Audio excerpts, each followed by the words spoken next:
계란은 우리 식탁에서 빠질 수 없는 완전 식품입니다.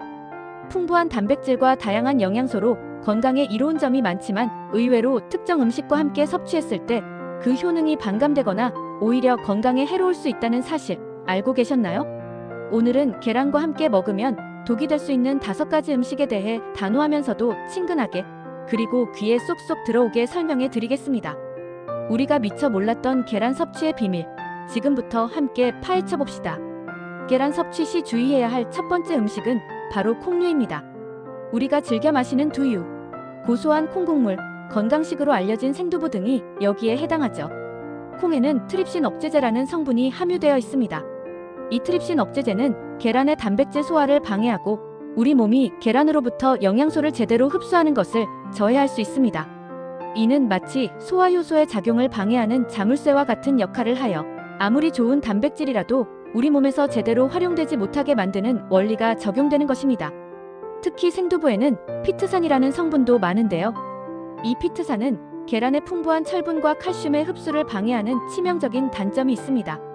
철분과 칼슘은 뼈 건강, 혈액 생성 등 우리 몸의 필수적인 기능에 관여하는 중요한 미네랄인데 피트산이 이들의 흡수를 방해하면 영양 불균형을 초래할 수 있습니다.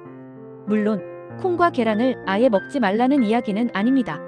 다만 함께 섭취하기보다는 시간 간격을 두고 먹는 것이 좋습니다. 예를 들어 아침에 계란을 먹었다면 점심이나 저녁에 콩류 식품을 섭취하는 식으로 말이죠. 이렇게 섭취 시간을 조절하면 콩의 트립신 억제제나 피트산이 계란의 영양소 흡수를 방해하는 것을 최소화할 수 있습니다. 아침 식사로 계란 오믈렛과 두유를 함께 섭취하는 습관이 있다면 오늘부터는 두유 대신 물이나 다른 음료를 마시고 두유는 간식으로 따로 섭취하는 것을 고려해보세요.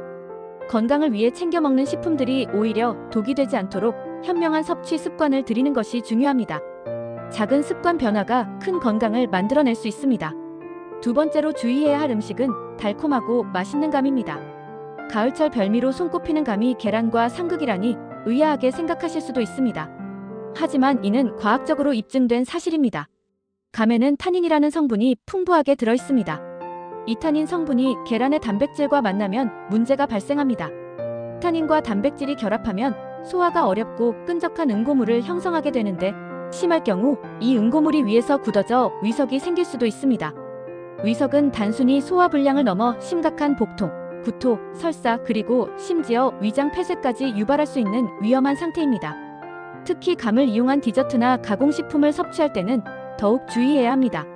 감 말랭이, 감잼, 감음료 등 다양한 형태로 가공된 감 제품들도 타닌 성분을 함유하고 있으므로 계란 섭취 시에는 이러한 감 관련 식품들을 피하는 것이 상책입니다.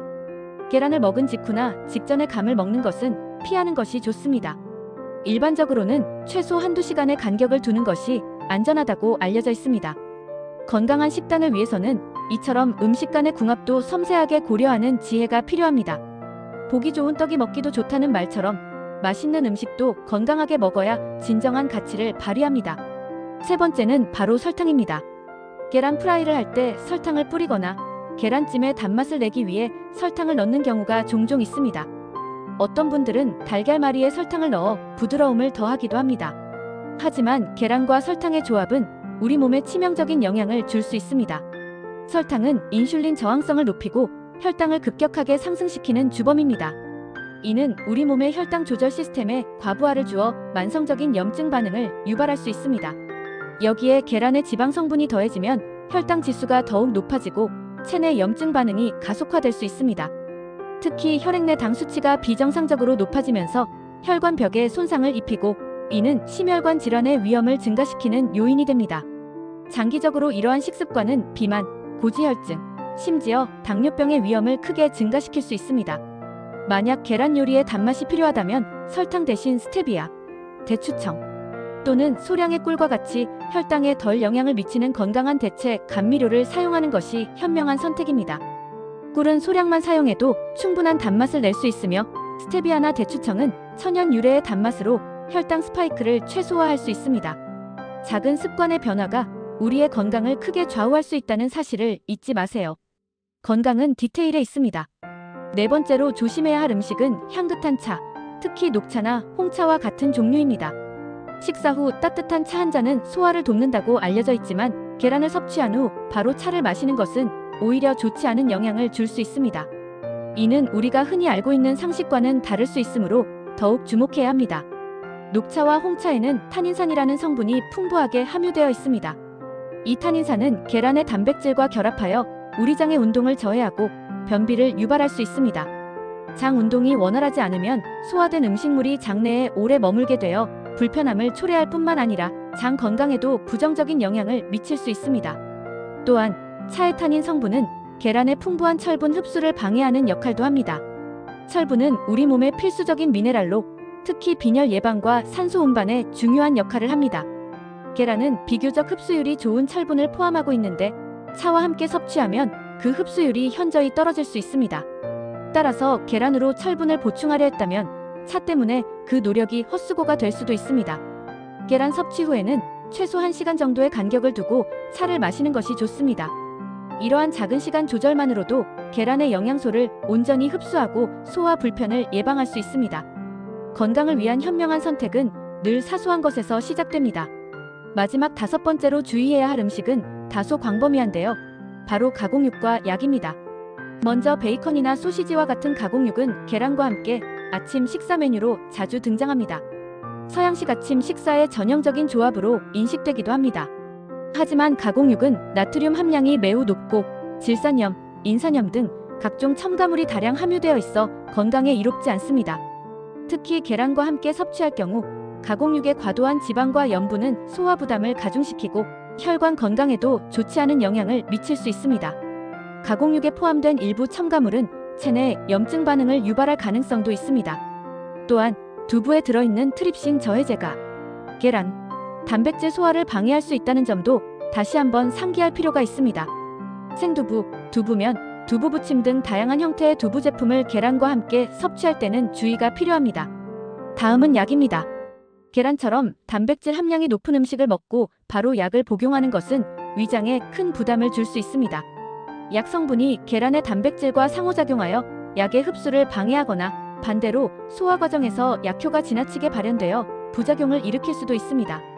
특히 위장장애를 유발할 수 있는 약이나 특정 영양소의 흡수에 민감한 약의 경우에는 더욱 조심해야 합니다. 이는 소화장애를 유발하고 심한 경우 염증을 악화시킬 수도 있습니다. 약은 복용 전후로 충분한 시간 간격을 두고 섭취하는 것이 좋습니다. 최소 30분에서 1시간 정도의 간격을 두어 약효 발현과 소화 활동이 서로 방해되지 않도록 하는 것이 현명합니다. 항상 의사나 약사의 지시에 따라 약을 복용하는 것이 가장 중요하며 음식과의 상호작용에 대해 궁금한 점이 있다면 전문가와 상담하는 것이 바람직합니다. 계란은 분명 훌륭한 영양원이지만 어떤 음식과 함께 먹느냐에 따라 그 효과가 천차만별로 달라질 수 있습니다. 특히 50대 이후에는 소화 기능과 대사 능력이 전반적으로 저하되므로 음식 조합에 더욱 세심한 주의를 기울여야 합니다. 소화 효소의 분비가 줄어들고 장의 연동 운동이 느려지는 경향이 있어 젊은 시절에는 문제없던 조합도 소화 불량을 일으킬 수 있기 때문입니다. 그리고 식중독 예방을 위해 계란은 반숙보다는 완숙으로 섭취하는 것이 안전하다는 점도 기억해주세요. 특히 면역력이 약한 어린이나 노약자의 경우 식중독에 더욱 취약하므로 완전히 익혀서 섭취하는 것이 바람직합니다. 우리는 오늘 계란과 함께 먹으면 해로울 수 있는 5가지 음식에 대해 알아보았습니다. 하지만 너무 걱정하지 마세요. 계란은 여전히 우리에게 많은 이점을 주는 식품입니다. 다만 현명한 섭취를 통해 그 효능을 극대화하고 건강을 지키는 지혜가 필요할 뿐입니다. 고구마는 계란의 단백질과 만나 포만감을 오래 유지시켜 다이어트 간식으로 좋고 고구마의 풍부한 식이섬유는 계란 소화를 돕습니다. 치즈와 같은 유제품은 계란과 최고의 궁합을 자랑하며 유산균이 단백질 소화를 원활하게 돕습니다. 토마토는 라이코펜이 풍부하여 함께 섭취 시 항산화 효과를 높여주며 시금치나 브로콜리와 같은 녹색 채소는 비타민C와 식이섬유가 풍부하여 계란의 영양소 흡수를 돕고 포만감을 오래 유지시킵니다. 아보카도의 불포화 지방산과 연어의 오메가3 지방산은 계란과 함께 섭취 시 시너지 효과를 내어 심혈관 건강에 더욱 이롭습니다. 감자는 계란과 서로 부족한 영양소를 보충해주며 사과, 바나나, 베리류는 맛과 건강 모두에 좋은 조합입니다. 특히 베리류는 항산화제가 풍부하여 세포 손상을 줄이고 면역 체계를 강화하는 데 도움이 됩니다. 이처럼 계란과 찰떡궁합을 자랑하는 음식들도 많으니 균형 잡힌 식단으로 건강한 삶을 누리시길 바랍니다. 오늘 알려드린 정보가 여러분의 건강한 식생활에 도움이 되기를 진심으로 바랍니다. 다음 시간에도 유익한 건강 정보로 찾아뵙겠습니다. 감사합니다. 구독과 좋아요도 잊지 마세요. 제발.